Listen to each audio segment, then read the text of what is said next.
All right, in this question it says y equals this right here, and it says it's a quadratic equation above. A is a non-zero constant, so we know that a cannot be 0. And it does say the graph of the equation in the xy plane is a parabola. So you guys all know what a parabola is, right? It looks like that, and it's going to, like, I don't know if this is the exact picture, but the parabola looks like this, and it crosses over here at the x-axis. But this right here is something called a vertex, and they tell us that this vertex is at CD. But you guys all know CD. We talked about this in one of the last questions. That's them, the ETS, making this a little complicated, because what really is a C? An X. And what really is a D? The Y. Okay, but they're using C and D to confuse you.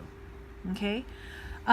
Which of the following is equal to D? So in the end, we need to find D, which is really Y.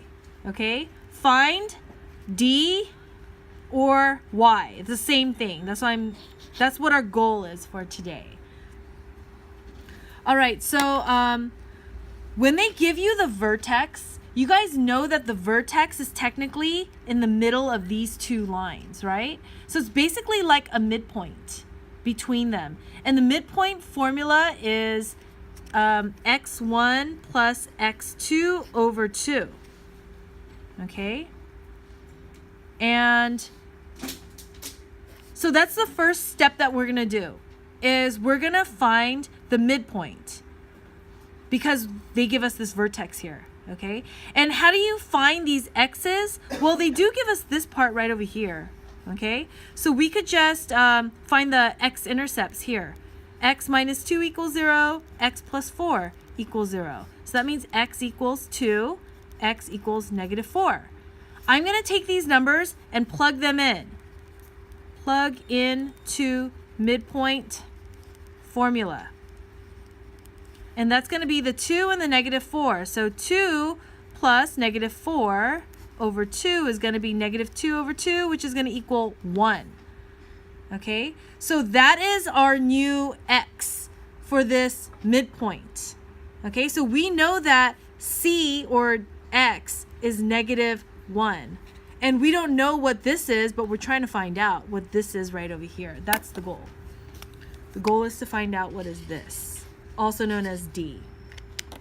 So all we have to do from here is, if we know that this is the new x that goes right over here, we could take this and plug it into every single time we see this. Okay? And what is another word for y, everybody?